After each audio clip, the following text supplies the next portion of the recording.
Welcome to the Harvesting Wisdom podcast. Together we explore the vast landscapes of life, delving into the rich soil of experiences, sowing the seeds of curiosity, and harvesting the profound wisdom that each episode unfolds.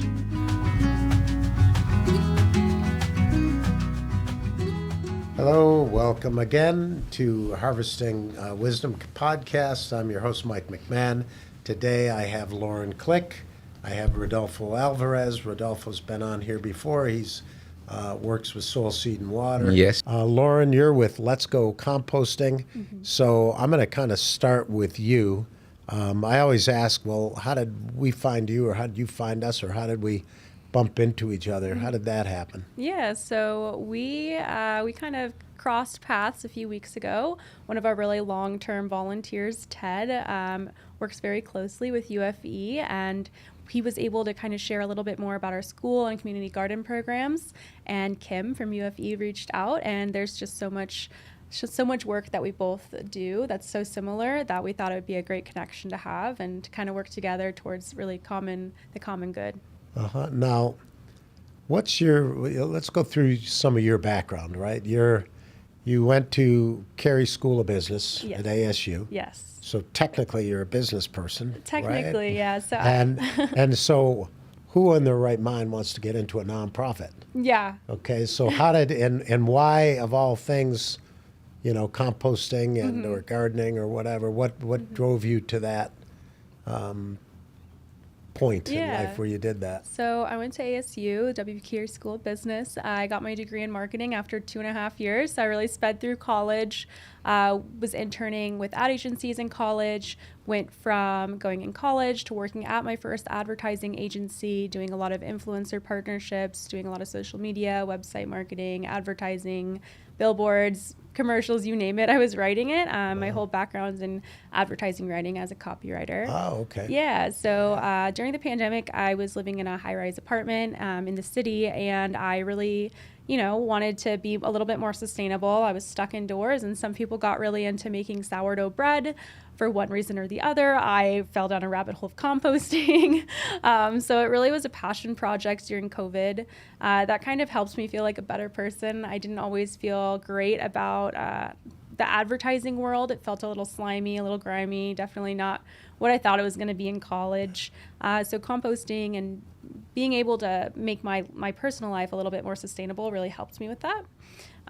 From there, I started making free indoor worm compost bins to bring it to plant and seed swaps around the valley. So since I was living in an apartment at the time, I didn't really have anything I could bring to these to get free plants, but I knew how to make these worm compost bins for pretty cheap. We get them from grocery store bakeries. We can, get a cup of worms for a few bucks, and I was able to pass them out. One day we had a teacher who attended one of these plant workshops or one of these plant swaps, and he wanted to pay me for one. And I was like, no, I could never do that. My mom would kill me if I charged a teacher for one of these. So I gave it to him. And then the next time there was a swap, there was like 5 teachers. And every time it just kept on kind of... Well, somebody's got to pay for it. Yes, the compounding. And I just saw that there was this insane need for compost bins, for free compost bins, because there's a lot of ways to compost. It's like baking chocolate chip cookies, but it's hard to find free and affordable options to compost, especially when your priority might be paying for your groceries or paying off student loans. Composting is something that I think a lot of people want to do, but a lot of people can't afford to do, or they're in a setting where they can't go to their backyard and compost. Like me, I was in an apartment. So that's kind of how it started. Then it spiraled really quickly into our nonprofit. So we got our 501c3 status in February of 2022. Now in 2023, and then now in 2024, we have about 40 volunteers all around the United States. We operate in 6 states with schools and community gardens to install free food waste drop-off sites and composting educational materials, so books, tumblers, worm bins, you name it, we've done it. And it's been really fun to watch the impact of it grow and just the immense need from the community who continue every day. We get requests for composting bins at schools and community gardens around the United States. That's great. Now, Rodolfo's probably got a bunch of questions for you on marketing and because that's kind of what he's doing.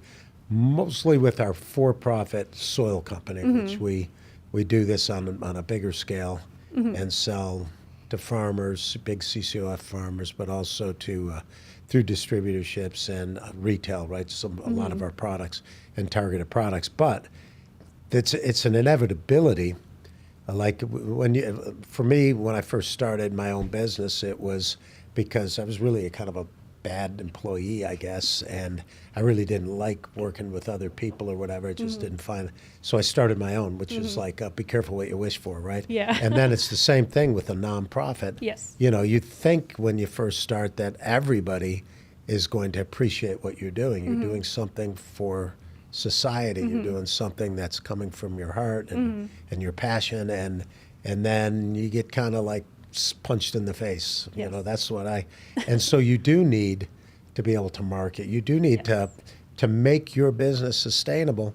You need money. You know, so you either have to sell those gardens or you have to get donations, which is a challenge, or get grants. Yes. So I understand you are kind of a grant writing fiend because Yes. you're a writer, but grants, and it's interesting, when I first started UFE, I looked up statistics and how nonprofits are funded. Yes. Most of them are funded through a donation, through private donation usually. So if you can find, you know, people who believe in what you're doing, they have to know, though, that you have credibility and sustainability. Otherwise, they don't want to drop money into that, right? There's other places for them to put their money.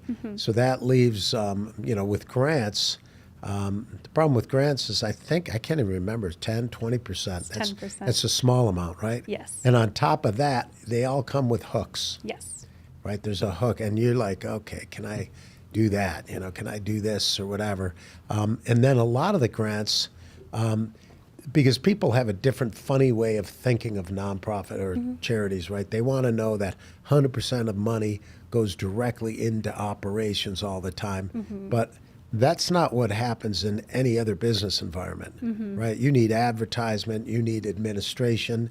If you're going to be sustainable, you have to have an office with accountants and people who can do things. But when that all of a sudden that light is shed onto a nonprofit, you know, that's kind of a negative thing. Oh, you know, 60% goes to operations, but 40 is going to these other things. But reality is you need that because you don't have a business model in which people are paying you. So you're constantly having to do that. So what are your experiences, and how much grant writing are you doing, and what do you do to do that? What are you looking for? Definitely. So grant funding, we're very lucky for our grantors. We are currently 100% funded by, 98% funded by private grants. Day to day, I'm writing, 1 to 2 grant applications a day. So it's a lot of writing. I went from working, a standard 40-hour week to probably 60 to 80, but I've never felt more passionate and more purpose about what I'm doing. Right. There's always, I like to say, office days and field days, and office days are when I'm writing all day. Yeah. And then the field days are like my treat, where I get to go to a community garden or a school garden and see the actual work being done and help install a garden or composting equipment. But when it comes to grant writing, I personally love it. I think it's really rewarding to be able to tell the story of our nonprofit and why composting is so important. I think composting is not, the most beautiful practice in the world, right? It's decomposing material. Right. And so being able to convince these private companies to give us their funding because composting is so important, and being able to educate so many people about why is composting so important for the environment or for our gardens or for our farms or for saving money and saving, space in our landfills. I think it's a fun challenge, and it's kind of like, when I was little, I loved applying for those like win a home contests, right? And I'd put my mom's name in her email, and it's like, I don't know, it's kind of like it gives So you you a were little, born for this one way or the other. I'm pretty competitive. I'm not going to lie. Okay. So the grant writing process it's a fun challenge. It's definitely hard. So the average win rate is 10%, which is what you were speaking about earlier. We're sitting at about 50% right now. Wow. So I'm pretty happy. We call that the hit ratio. Yeah. 50% is amazing. Thank you. I couldn't do it without all of our volunteers who help us pull statistics and research, and we're combing through all of these. Oh, no kidding. So you get your helpers don't always just work in the No, not at all. compost. They're Yeah. working administratively. Yes, because so they believe in what you're doing. Yeah, so that's a huge part of how our nonprofit became. I say successful after a year. We have one full-time employee, myself, and I'm so grateful for that because of the help of our amazing volunteers who truly believe in this. Right. We work with a lot of college graduates who are just out of school and need work experience, or maybe were kind of like me. They graduated college, had really big hopes, and then corporate America kind of smacked them in the face. Yeah, and crushed their soul, right? Right. And so they want to do something good for the world, but now they're working 50 hours a week on Wall Street. They're like, my weekends, I'm so tired. Like, I can give 3 hours a week, and I'm really good at coding, like coding a website. Yeah. That's one of our top volunteer ideas. And Rodolfo, I know you've got some questions on this, but how do you find those people? How do you solicit for those people? Yeah, so we work very closely. How do you build that team? Yeah, very closely with colleges. So there's a lot of colleges who have a sustainability department, maybe a sustainability club, X, Y, and Z, and these individuals need volunteer hours with an accredited nonprofit, which we hold status of a 501c3. So we're able to sign off on these volunteer hours, right? So right now we have a volunteer I think she's in Barcelona studying abroad. I was just in Barcelona last week. Oh my gosh, well. I know, like 3 weeks ago. I was here. I was not in Barcelona. But our volunteer in Barcelona, she's studying abroad, but she needs those hours still. And she's like, I'm so busy. Like, I want to see Spain. I want to travel. And I'm like, okay, like, let's find a volunteer opportunity that works best for you and your schedule. Yeah, exactly. That's my whole idea of building the volunteer army. I do it mentally, but you're doing it. You're actually making it work. We love our volunteers, and so being able to give them an opportunity to give back for a cause that is important to them, which is composting or sustainability or climate action or maybe sustainable agriculture. They can write and research blogs for us. They can send it to me at 2 a.m., at 6 a.m. We get really wonky hours with our college study abroad volunteers, but they're still able to earn those hours on a time that fits best for them, because a lot of volunteers at community gardens or school gardens, it's early work on a Saturday morning, which is just not accessible to most people. So this has been a really great way that we've been able to grow the nonprofit so quickly, is to find where our volunteers are and meet them there and give them opportunities that are meaningful, not just busy work, but truly meaningful to help build our nonprofit. And use their skills to the best abilities. So, we have a few volunteers who are great, amazing at spreadsheets, and they're able to help us do all this data behind the schools and community gardens that we support. So then when I'm applying for grants, I can easily pull all of this information and say, this is all the data. So we've been really able to automate most of our nonprofit, which has allowed us to scale so quickly. And you also have, obviously that automation includes creating a database of readily available marketing materials. Yes. So you've already written, this is who we are, what we do. And now you can plug and play and make something work. But yes. It's, just finding all these grants to go after is a bit of a challenge. It can be difficult. We love working with Local First Arizona. They have an amazing free database of grants. So they've been such a great resource for us. There's a lot of other great grant finders, but sometimes it just takes a little bit of research on Reddit. I'll go on Reddit threads and seems look like up we different find ways. out about a grant right after it was closed. Yeah, it's either that or the night before, right? Right. And then you're like, who's Yeah, right? before we move on into the grants, and I want to stay a little bit on the volunteers. Obviously, when I hear you speak very confident, and you can tell that you find a lot of meaning in here. So how do you maintain the fire with volunteers in regards to composting, right? Yes. Something that might not be something that is so enticing, right? I think composting is not everyone's passion. And that's totally fair, right? It should just be a part of our lifestyle. It's like, I'm going to pour wine when you guys are talking. It's like taking your dog out for a walk. You don't always want to do it, but you have to. And that's something that we're just trying to, say a little bit about composting. So keeping volunteers engaged and happy and committed is really about recognizing that it is their free time. They do not have to be there. They owe you nothing. You got to respect them. You have to respect them. You have to respect their time. So it's, again, finding them where they are. What do they need out of it? So with our college volunteers, or really any volunteer that's still in the working field, what I love to do is send them a custom LinkedIn recommendation after they volunteer with us for a month or two. And I go, very in depth about what they helped us with, how their skills are useful, how they did this on their free time. And it really shows their character. And we've been, lucky enough to be able to be a job reference for a lot of these volunteers who might be in a period of their career where they're looking to pivot. So, for me, moving from advertising and marketing strictly to running a nonprofit, it's kind of like I'm running on with a blindfold on. And so being able to help other people also transitioning their career has just been so rewarding. And I think that's what keeps our volunteer retention rates so high. We also like to do every other month just a happy hour with all of our volunteers. It's very informal, and it's. How do you do that if one's in Barcelona? That's hard, right? That's something we're working on is our virtual volunteers. But for our Arizona-based volunteers, right now we're doing every other month at just a local brewery or a local cafe. It's been pretty fun, and they just connect with each other. It's unstructured, and they can bring their kids, their wife, their husbands. So. Have you turned in somebody that maybe was going into the marketing business field into the sustainability route? That's what we're working on. I think that being able to present at a lot of clubs, but we also present to corporations. Yeah. It's one of our fundraising tactics. We'll go in for fee, and we'll do like a lunch and learn about composting, which it's pretty fun. They'll get a free lunch from their company, and we'll speak, and we'll kind of do hands-on.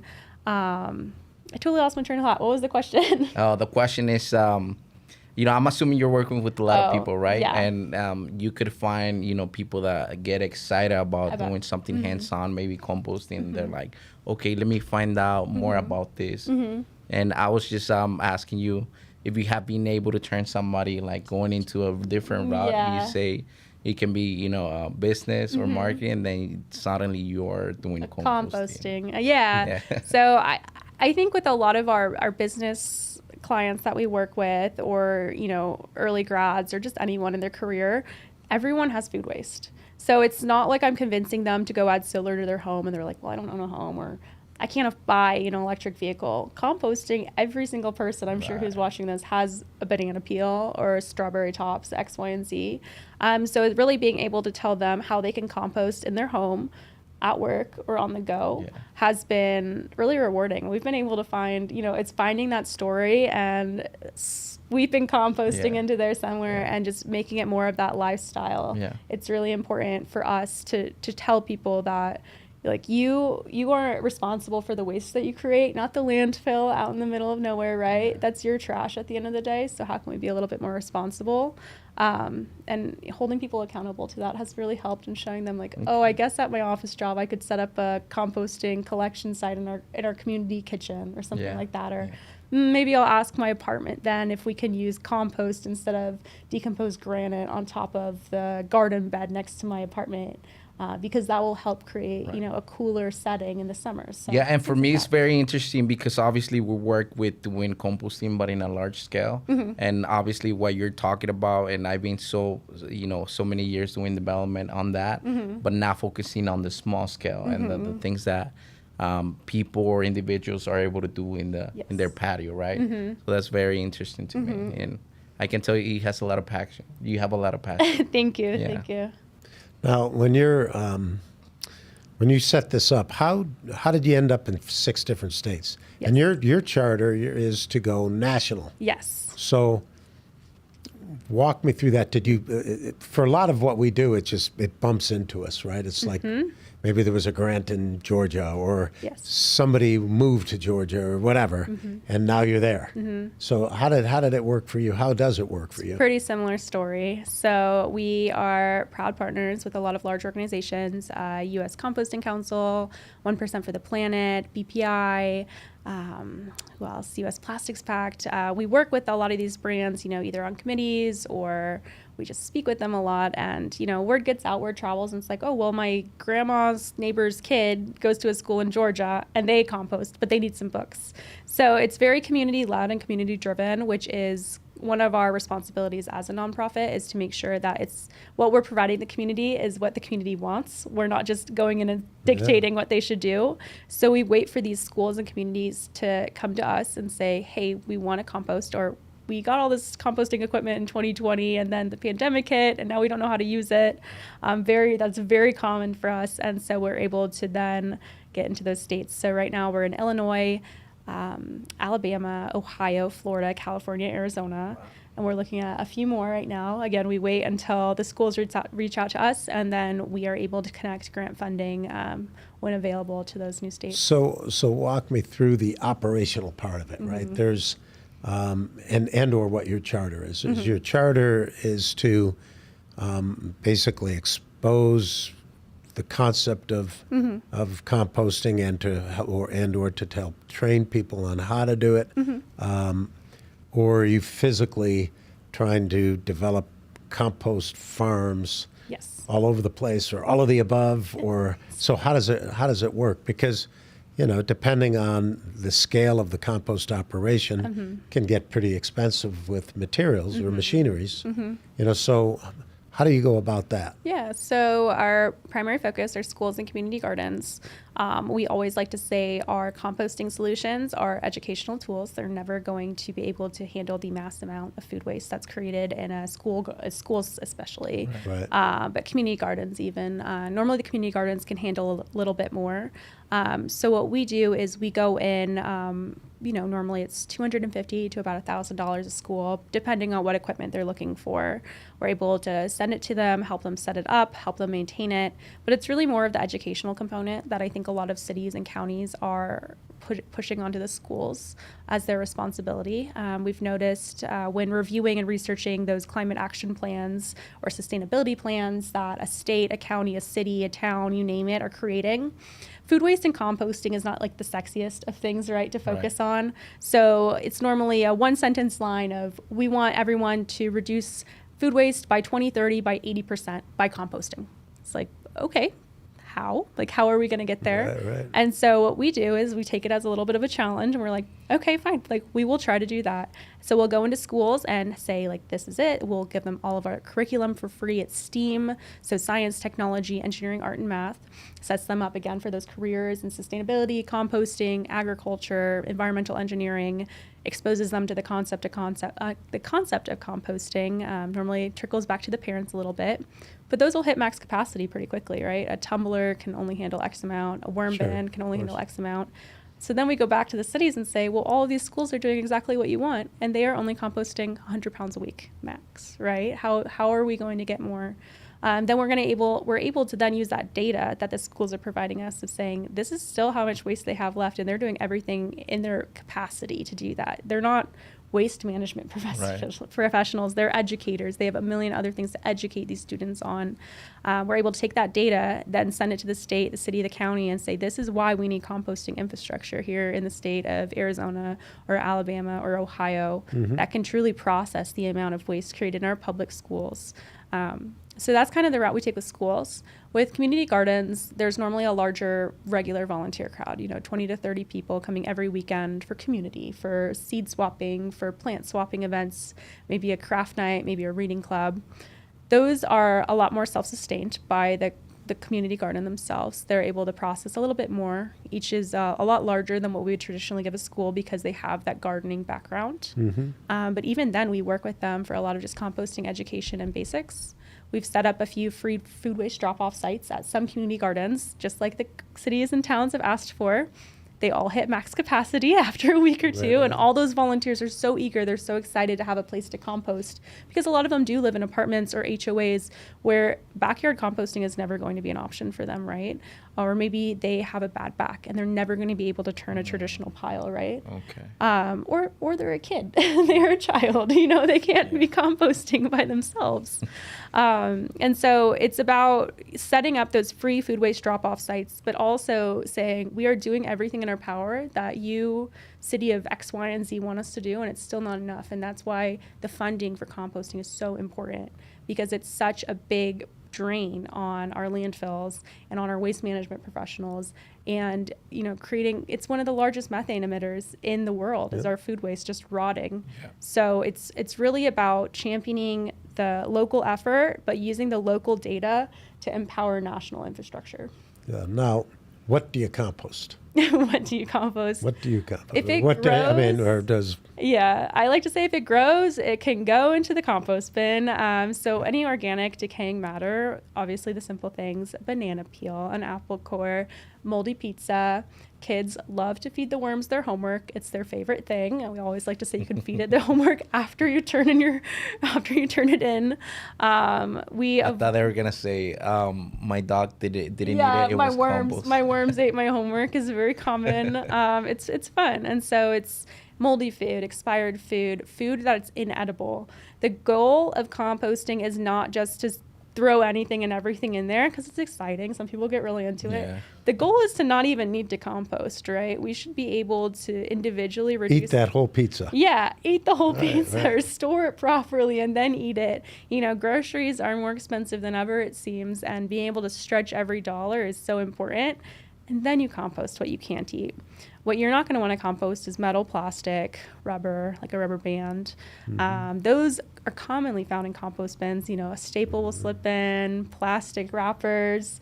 Before composting, I didn't realize how much plastic there truly was in the world. Oh my God. So contamination is huge when it comes to composting, which is, again, why A education lot of is the important. city programs in Phoenix has a backyard city program, and I've gotten some of the compost there, and it's just near impossible for them to keep it clean because, again, our culture is not to separate Yes. anything at the source, and if one of those plastic water bottles goes in and it gets shredded, you've got thousands of shreds everywhere, right? And it's really impossible to pull that stuff out. And they got some fancy equipment, but you know, the blowers and all kinds of things, but still a lot of that compost is contaminant. Yes. And that makes a little bit of a trouble. But when you're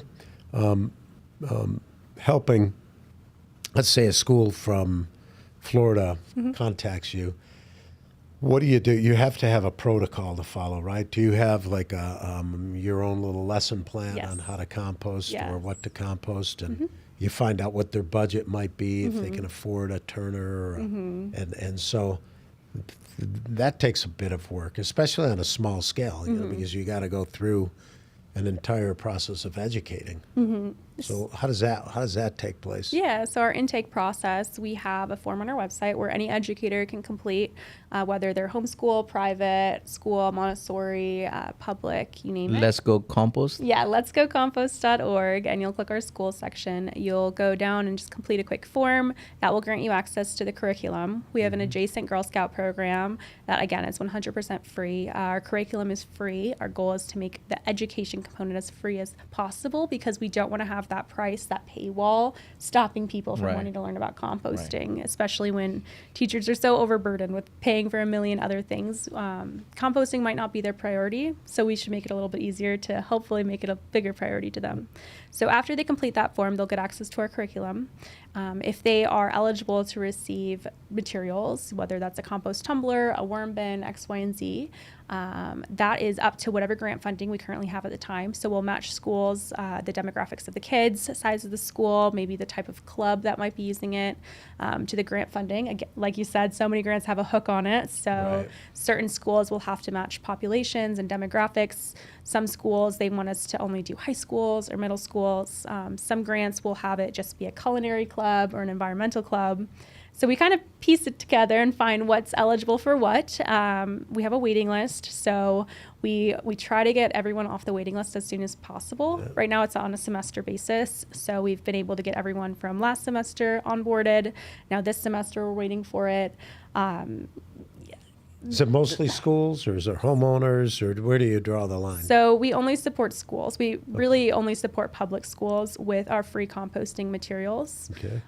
Anyone can attend our public workshops at community gardens. We also are starting to host webinars, free webinars online. That's more for residential and maybe a local business owner that might want to compost. But truly our efforts go into school gardens and community gardens and fundraising on their behalf for this composting equipment. So it's as less, the least amount of, I guess, not burdensome to them as possible, because we understand composting is not everyone's priority, and that's why we want to make it so easy. So when you're composting, let's say you're in a school, right? So the obvious location for food is the cafeteria, or what the kids bring in from home to eat, and then they source separate it. You Yes. walk them through that. There's some things that you don't want in there, so you tell them don't put this in. Maybe especially if you're going with worms and you're feeding it to worms, it's no citrus, things like that, right? But so you're doing that. How about like the landscape waste? Do you work with grass clippings and trees and shrubs? So every school is completely different. So the way schools are set up is you could have a district that's on board, but maybe no teachers want to do it, right? Or the teachers are on board, the district's on board, and then janitorial staff is like, no way, I'm not managing that. Right. You have some this is- schools, I know. you have some schools where everyone will be on board and they get all the composting bins collected to the cafeteria. Someone in cafeteria services has no idea what this is and why there's 40 new buckets, and they throw the buckets away. So every school is so different. seen it. Yeah, every school is Wow. extremely different in how they're run. It's their own like little cities, right? So to answer your question, it's so different at every school how they feed their compost bin. We have some schools where they're going to have a dedicated compost collector. We have jobs. We have a free job chart online that people can download, and one student might be the one feeding the worm bin that week. The solutions that we install by no means handle the vast amount of waste that these schools create. No, of course not. It's truly just an educational tool for the kids to see how waste, you can turn scraps back to soil. So you It's can, pedological. yes. Now, you're not building the gardens per se, but you're creating a compost Yes.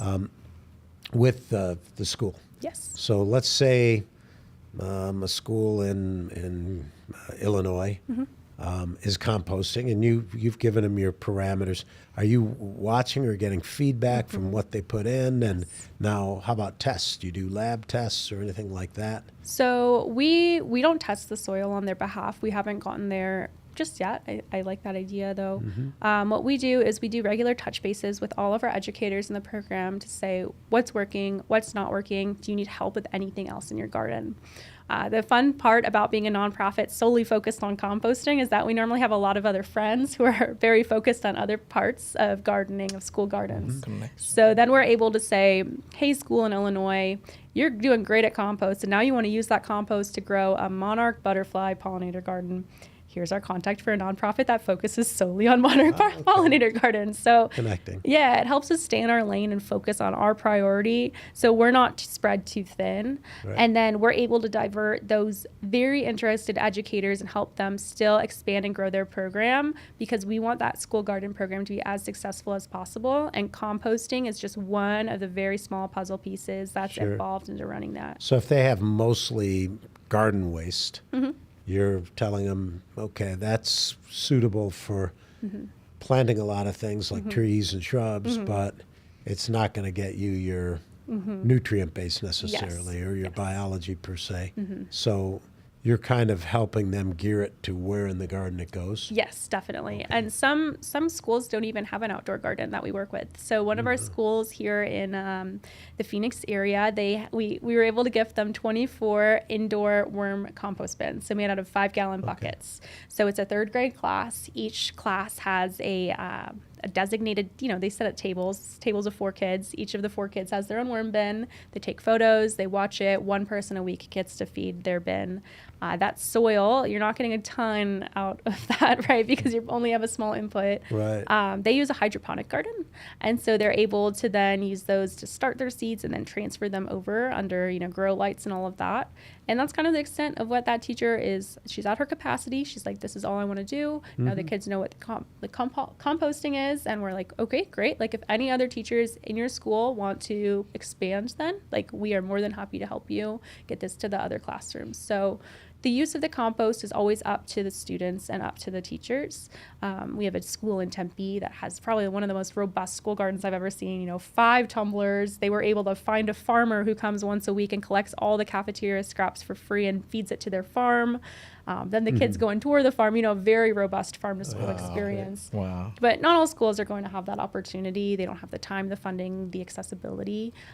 So we really work with the teachers to find what works best for them. And that's why it's so different school to school. Interesting. When we first started, UFE started, the same thing, kind of slapped me in the face, but we wanted to be a tree nursery, and there was a piece of property downtown Phoenix or uptown Phoenix, and but it had three underlining zone. One was, I think, commercial, and one was residential. I mean, there's three different things, and each one had their own regulations. Then on top of it, because it was along the light rail, it had another overlaying thing. Yes. And we went to the city. The owner wanted us to do something, and then we went to the city, and the city's like, well, you can't do a commercial tree farm there. And I asked, and then they said, well, you could put in a community garden. I was like, well, what's that? I was like, what is that? And then, so they had, I think they had a graduate student write up, because it was like the thing to do at the time. They wrote up this protocol for doing community garden. And I said, okay, well, how many community gardens are in Phoenix? Well, none. Nobody's ever done it before. So we looked at all the regulations and said, okay, we can put the community garden in. But then, I can't just do trees at that time. I got to do food. I got to start bringing people into the community. So little by little, I learned a lot and spent a fortune. But and then at some point we decided, one central location of a community garden is kind of cool, but it's, people who are, especially people who are in need in other parts of the valley, they may not have access to transportation, or, nobody's going to drive 30 miles to go work on a Sunday morning or something. Yeah. So we realized it needed to be more decentralized, and then we got into the idea of gardens. And when we started doing the schools, we would go, and literally I would have like principals or school, the PTAs, and they'd say, well, we have no budget money. We can't even afford to, we got leaky roofs. We can't do this. We can't have a football team or whatever. And why would we do a garden? So it forced me into thinking of, well, why would you do a garden?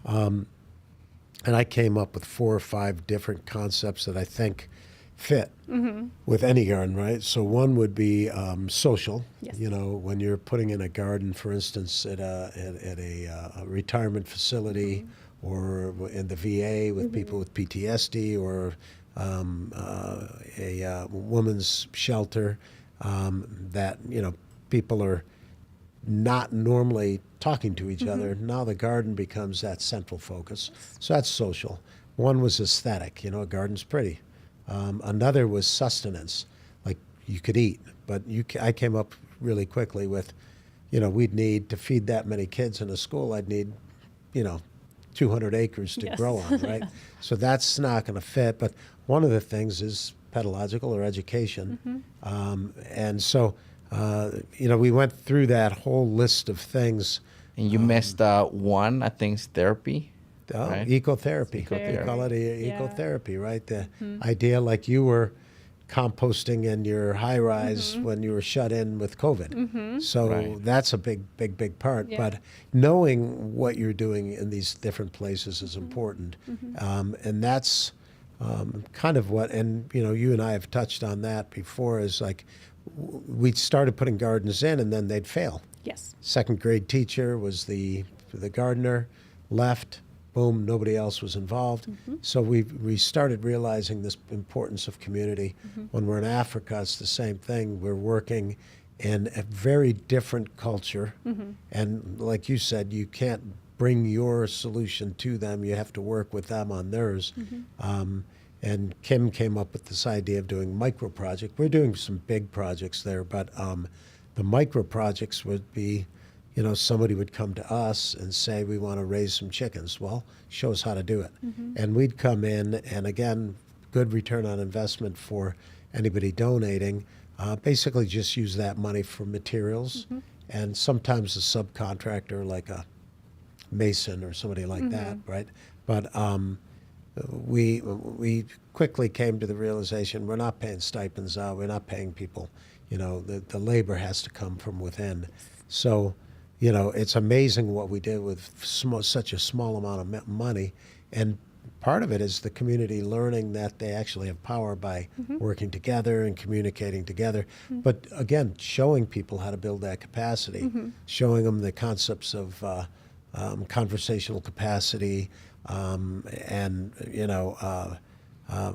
different ways of organizing and setting up meetings and that kind of thing really work. But without that, and I've seen, that's the one thing I tell people, all gardens have one thing in common: they all fail, and they at some point in time. Yeah. But they don't need to. So the whole concept for us was, how do we build sustainability into the actual product we're developing? The next thing, of course, is how do you build sustainability into your organization? Because that grant money stops coming in, Yeah. and you don't get paid. Yeah. Right? You don't Yeah. have you can only do so much. You can only go so far without eating, right? So, but then the other concept is that we're bringing in all of these concepts that the world issues are drought and climate change and an overload of pollution in the environment, and the second largest contributor to that is agriculture. So how do we change that dynamic, and how do we show that? And then the third, of course, was bringing it into the school and being pedagogical. So it seems like we all go through the same stuff. I guess one question I've got for you is the other issue I see, and because when we had the community garden, I had tons and tons of nonprofits that we'd help and support and let them use our facility for fundraisers and that kind of thing. But what was weird to me, because I didn't come from this space, is how competitive or petty nonprofits can be, how they create a silo. Yes. And, most nonprofits are trying to, espouse these ideas of cooperation and working together. But at the end of the day, everybody wants to be, oh, this is mine. They beat their own drum, right? Which ultimately means nobody succeeds. Yeah. So that's what I think we've come across. And I think just recently is when we met up with you, and the idea is, well, how do we do this so that everybody's successful? Yeah. I mean, it's a nonprofit. I don't make money off it, so why do I care if you're, what you're doing or whatever? So you're compost focused. Ours is really gardening or sustainable food generation for individuals to grow that. But there's no way to do that without healthy soil. Agreed. So that's why, and our background, of course, is in soil manufacturing, organic, and then the other component is seed. How do you save seed? How do you hybridize with it, or how do you do cuttings? How do you do grafting? How do you save it? How do you sow it? The whole thing. There's a whole education component there. But at the end of the day, with the composting, is a major part of it, because the recycling component, taking things out of the landfill component, and then most important for us, though, is creating a better soil. We amend the soils, right?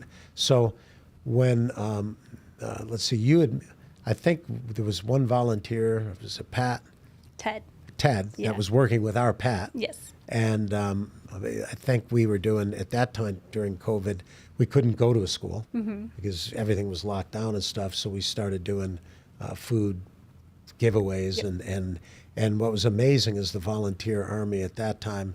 We had 600 people that would volunteer at 4 or 5 in the morning on a Saturday and a Sunday to help pack boxes and to distribute, which goes to show you that the people are out there. They want to do these things, but you got to be organized enough to do it. Since then, we do lots of gardens and stuff. We don't have quite as much volunteers as we had, and that's a big focus for me, is how do I build that volunteer army to avoid hiring more people, to do things like help with grant writing and things like that. So that's a kind of a basic part of it. But we ended up meeting you and finding out that your mission is this composting. So how do you see us helping you and you helping us at the same time? How do you see that? Definitely. I definitely think moving from the for-profit world and advertising to nonprofit work, there's a lot of ego in advertising. I mean, you have to be proud of yourself and selling yourself constantly. And it's not too different for a nonprofit.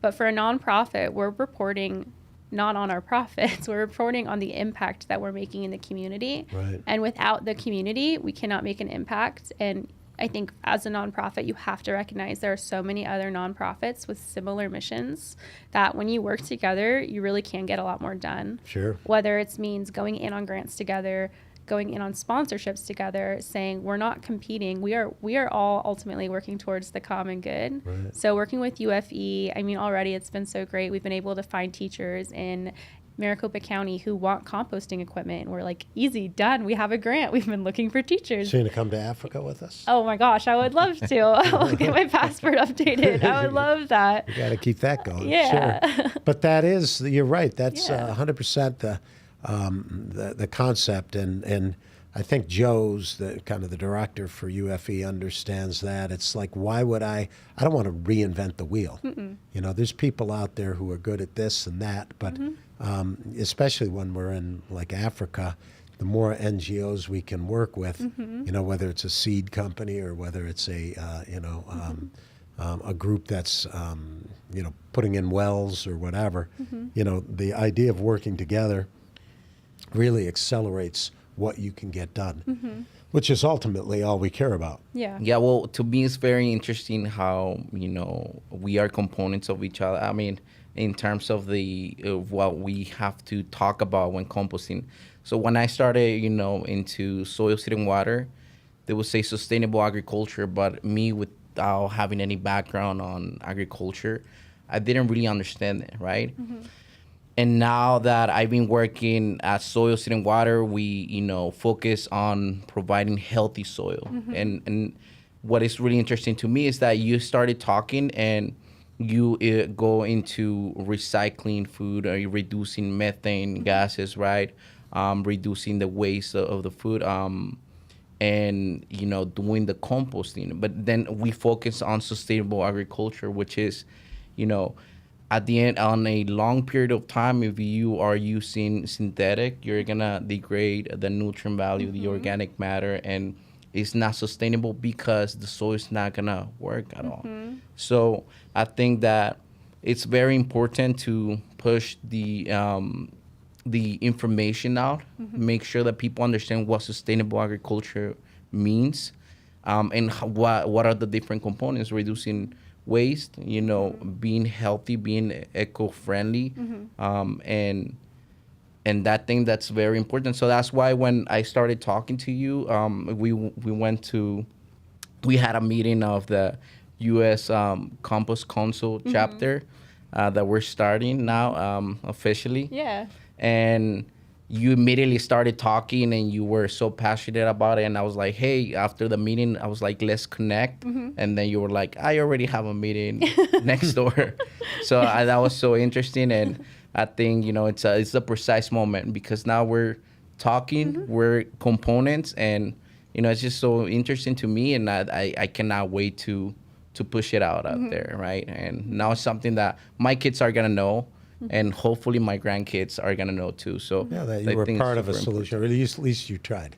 Yeah. As That's the world goal. is falling apart, you said, don't blame me. We did our part. Now, you're explain that the new entity, right? It's the Arizona chapter, and I think Joe and you are on the board. I don't know if you ever signed up for anything or not. I'm in the executive board. Oh, you are. So, and he's with our for-profit, and Joe's with the nonprofit, right? And so I look at it from a standpoint of the nonprofit does a lot of stuff at a smaller scale, but reaches more people, Yes. right? And our for-profit, we're doing things at big scale. We had one farmer buy 900 semi-loads of compost, right? So that's big stuff. But you're working with that.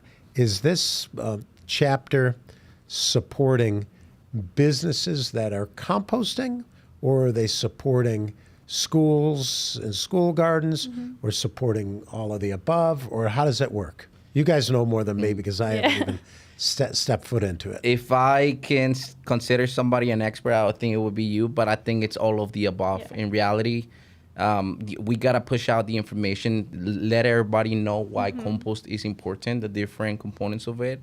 And this is gonna allow us to, have events, invite people, have people members of something of this, vision and the things that we're gonna be able to do, right?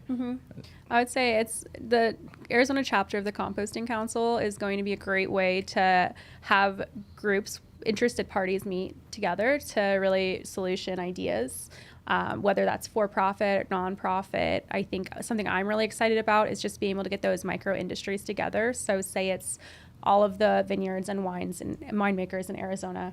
They want to compost because now they have investors and they have to meet new ESG policies. So now they can all work together and say, this is what's working on my vineyard, this is what's not working. And the Arizona Composting chapter was able to put together that meeting so we could all talk. That's great, because the U.S., so you're kind of pushing forward the mission of the U.S. composting, which is to get recycling of waste back into the ground and do carbon sequestration and create soil health, all of that. But it's done more on a micro scale, on a real scale. Yeah. It's because you got to attack things on a local basis, really, when you're working, right? But and it is interesting. You're talking about the wineries and stuff. So this wine we grew, we had 2 different vineyards, and but I do soil analysis all the time, and tissue analysis, and root analysis, and water, and now we've come up with a protocol for wine. We put the compost down first, and we'll define compost in a minute again, because that's you got to go back to that. But we put that down like right after or right during the process when the grapes are going dormant. Gives it 4 months or so for the rains to hit this time of the year. And let it break down, let it get into the soil a little. And then we created a Bacchus blend, which is like a blend based on vermicompost, compost, and zinc. So it's a pretty powerful blend. But now we're we will use a foliar during right when the fruit starts to appear to go from green to red. We put a foliar of phosphate down, organic, to spray it too. So we're testing to see if the fertility year in and year out is actually working. And it appears that we're on the right track, but it's an organic solution, right? And on top of it, with the right amount of compost, it's not all just that. You have to have crop. You have to have some cover crops. There's a lot of different things that you got to take into account. Maybe a good root stock that works in Arizona, that kind of thing. But we're seeing that it's part of a solution of with our materials that we can hold and save water, and because of that, I think it's got a worldwide application, because I'm a wino. I'm a sommelier, but I've been doing wine for a long time, and I've gone all over the world to vineyards all over the world, and I hear the wine makers, because I'll tell them, hey, I'm doing this, and they stop what they're doing and they spend like half the day with me, walking me through what their issues are in Spain, in France, and Italy, in Chile, and New Zealand. I've gone, and they're like, wow, this is the same issues we have. And, in Bordeaux, they're starting to mess around with other varieties of grape because they're worried with this heat and the global warming. And parts of Spain and France, they're rain-fed. Well, it's not raining anymore. So how do we grow stuff? How do we do these things? And so this is, like you said, it's that information that has to be put out there. This is tried here and it worked, and this is, and that is a critical part. And having an organization like U.S. Composting's branch here in Arizona does make a difference. I think it ultimately, and then ultimately policymakers see also, look, these are things, because we've seen it. We've seen our water supply be in trouble. We've seen companies from out of the country come and drain the aquifers. There's a lot of different things going on, and you need a kind of a body of interested people to kind of help with it. So it is kind of an exciting time, and I think that's It is a great thing that you guys are. There's a lot of work. with it. There's a lot of work to be done, but we're excited. There's work, but that's the starting point. So, but anyway, I'm going to wrap up. Lauren Click, Rodolfo Alvarez, appreciate you both being my guests today.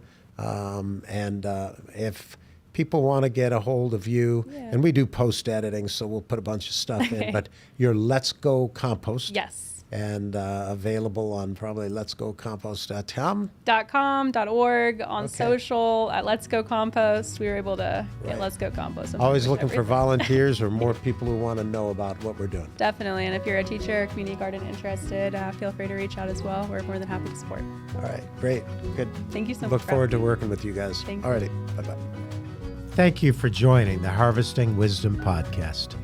Click subscribe and like for ongoing insightful conversations. Explore our webpage for show notes and additional resources. Visit our guests' webpage for deeper insights. Your engagement is the foundation of our journey, and until next time, keep pursuing wisdom.